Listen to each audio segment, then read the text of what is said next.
It is the most famous ship in human history, a floating palace. A 52,000-ton marvel of the Edwardian era. We've been told the story 1,000 times. A ship so grand, so advanced, that even the elements couldn't touch it. The word unsinkable has become synonymous with the Titanic, but was that a promise made by engineers or a lie sold by advertisers? Welcome to EduFacts TV. Today, we are peeling back the layers of a 113-year-old mystery. We aren't just looking at the iceberg. We are looking at the arrogance, the missed warnings, and the chilling minute-by-minute timeline of a night that changed the world forever. From the luxury of the first-class parlors to the freezing darkness of the North Atlantic, this is the full, untold story of the Titanic. In 1912, the Titanic was the largest man-made moving object on Earth. Built in the Harland and Wolff shipyards in Belfast, it was designed by Thomas Andrews with one goal: total safety. The ship featured 16 watertight compartments. The theory was simple. If the hull was breached, massive steel doors would slide shut with the flick of a single switch on the bridge. But here is the catch. The White Star Line actually focused their marketing on grandeur. They wanted you to know about the Turkish baths, the squash courts, and the grand staircase.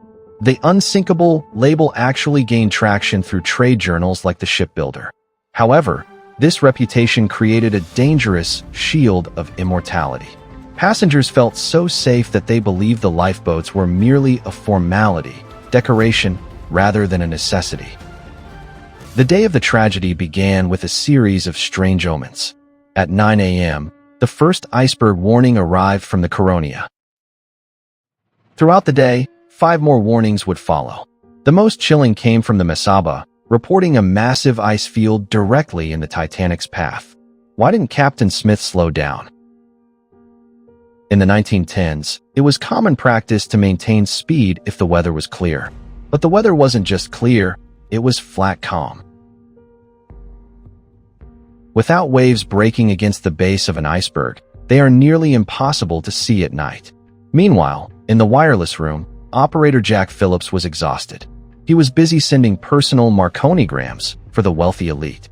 When the final, most urgent warning came in, he reportedly snapped at the other ship. "Shut up. I am busy." That piece of paper never reached the captain's hand. 11:39 p.m. Lookouts Frederick Fleet and Reginald Lee were shivering in the crow's nest. They didn't even have binoculars. They had been misplaced back in Southampton. Suddenly, Fleet saw it. A black mass,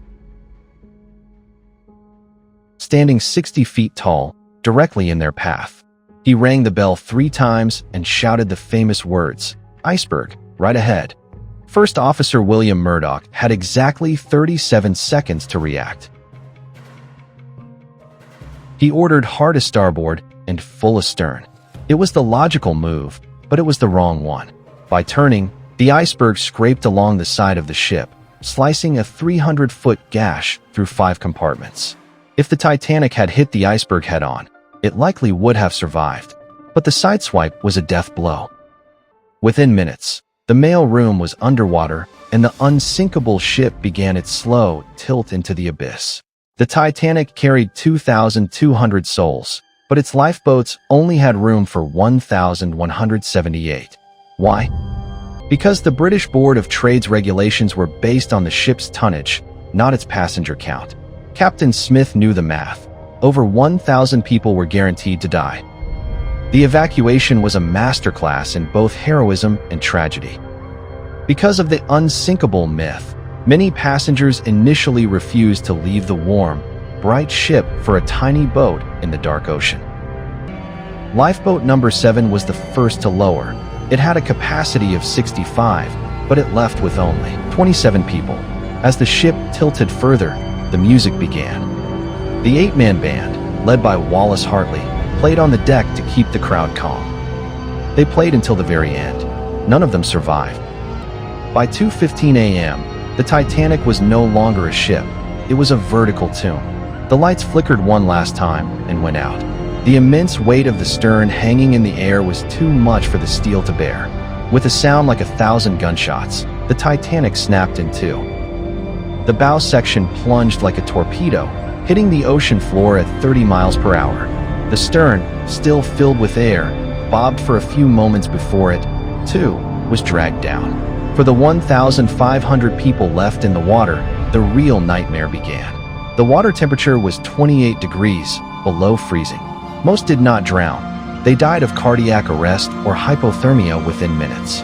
Only a few miles away, the ship SS Californian watched the rockets in the sky but did nothing, believing it was just a celebration. It is one of the greatest what-ifs in history. When the Carpathia arrived at 4 a.m., the sea was silent. Only 705 survivors remained. The world was in shock. The Unsinkable ship was at the bottom of the Atlantic. This tragedy changed everything. It led to 24-hour radio watches and enough lifeboats for everyone on every ship. Today, the Titanic rests 2.5 miles down. It is being slowly eaten by bacteria and will likely vanish within our lifetime. But its story lives on as a warning of what happens when we prioritize speed over safety and arrogance over reality. Thank you for watching this deep dive on EduFacts TV. If you want to honor the history of those 1,500 souls, hit the like button and subscribe for more. What do you think was the biggest mistake that night? Let us know in the comments below. Until next time, stay curious.